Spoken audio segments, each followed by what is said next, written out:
Hooray, spring's here. First day doing something to the garden for nearly 5 months. Cut the grass this morning.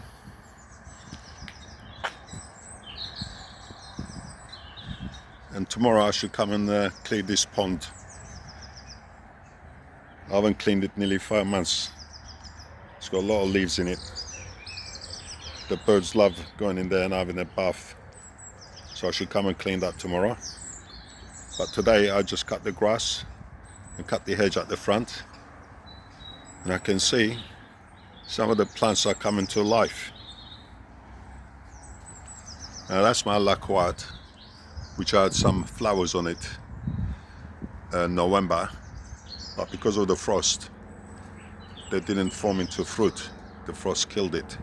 But it's looking healthy, as you can see. It's got new leaves coming out. So I've got no chance of growing lacquat in this country, in England, because of the weather condition.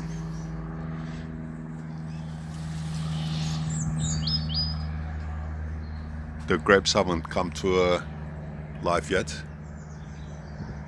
They're still in that dormancy. Another 2-3 weeks, probably start getting buds on them. And I haven't fed the birds nearly 3 weeks now because of the squirrels. So I'm going to do a bird feeder that stops the squirrels coming in and the pigeons. It's just a quick tour of the garden, what it is now, or what state it's in now, and what it's going to look like within a month. And this is my fig tree. Still got the figs from last year, and it's growing new buds, as you can see. Another 3-4 weeks and that should start budding. The worst one is the my clementine. In winter I put them into that shed, but still the frost got to them. And that is about 6 months old, that fruit. It's not going to get any bigger. Still got some fruit down here. And I lost quite a lot of them. Again, you can't grow these fruits in this country. It's too cold. That's my blood orange. I lost a lot of fruit. Still got a couple left on there, but they're not going to turn into a proper fruit. Look, it comes off. Again, you can't grow citrus fruit in this country unless you got a greenhouse. Someone told me though, if you wrap the fruit and put it into a warm place, it might grow the fruit.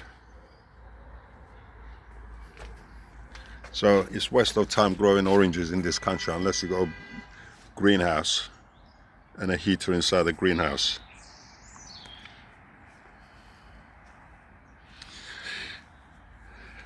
I'm surprised with this coriander. It's been in the pot nearly 6 months. Still got flavor.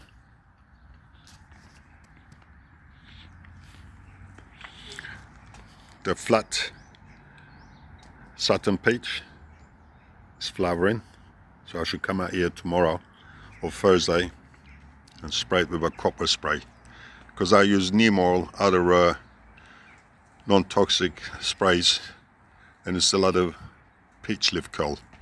Although it's disease resistant, it's still got disease.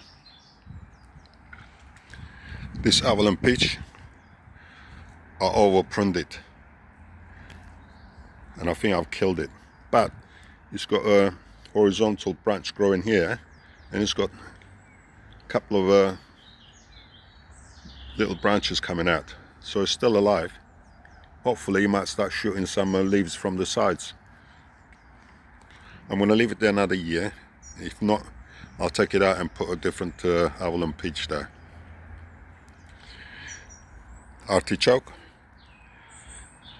frost didn't kill it. That's been there nearly almost a year now.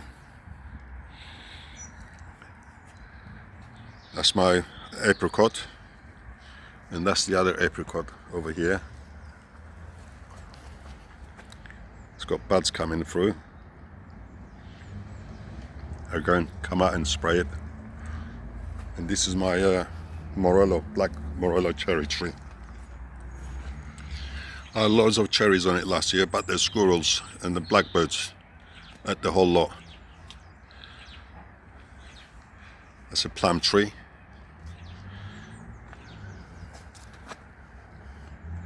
Looks like it's got buds on it.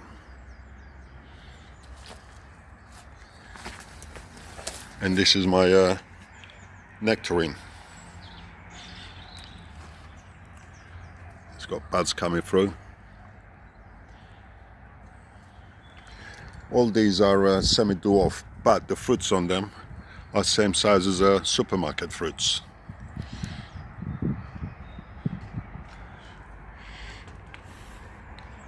That's let's see what else we got. This is my rose, best rose I got. I got quite a few roses, but this is my favorite. It's been here nearly 35 years. And the scent on that rose is absolutely fantastic. I can smell it about 20 feet away when it flowers. Honeysuckle.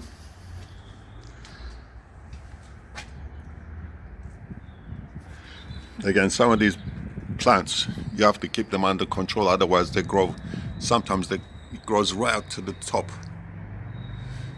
Have to keep pruning it.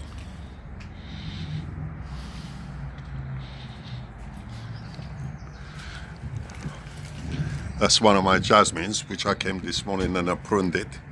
Again, if you don't keep it under control, it grows underneath, right through the gutters. So I have to keep an eye on it every few months.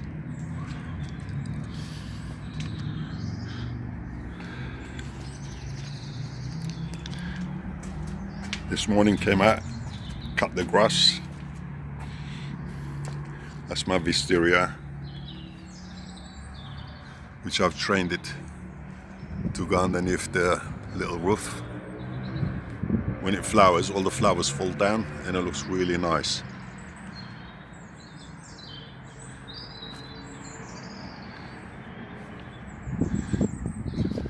Mrs. said to me, "Can you go and cut the edge for me?" I said, "Yeah, all right." So I came out and I cut this edge.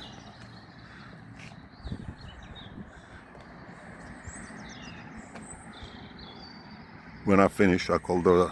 I said, "Can you bring them spirit level?" She said, "What do you want it for?" I said, "So that you can check it, I've done it correctly to your specification."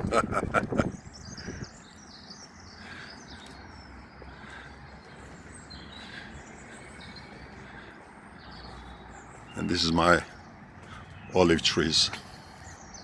This one didn't fruit last year, but the other one did.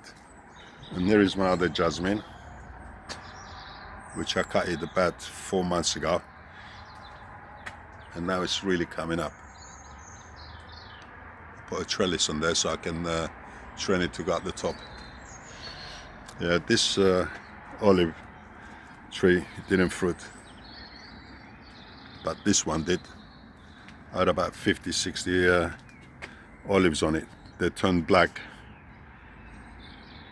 but some of the birds come and ate it.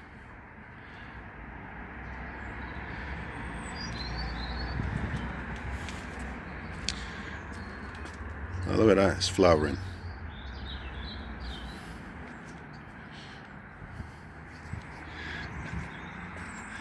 So I should start going to the garden center, getting my bedding plants, vegetables, and start growing them again this year.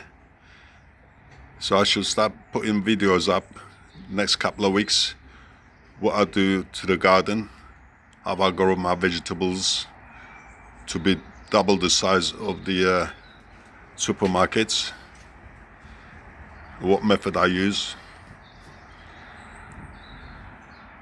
I'm looking forward to it. Thanks for watching, folks. See you soon. Can you hear that? Goldfinches.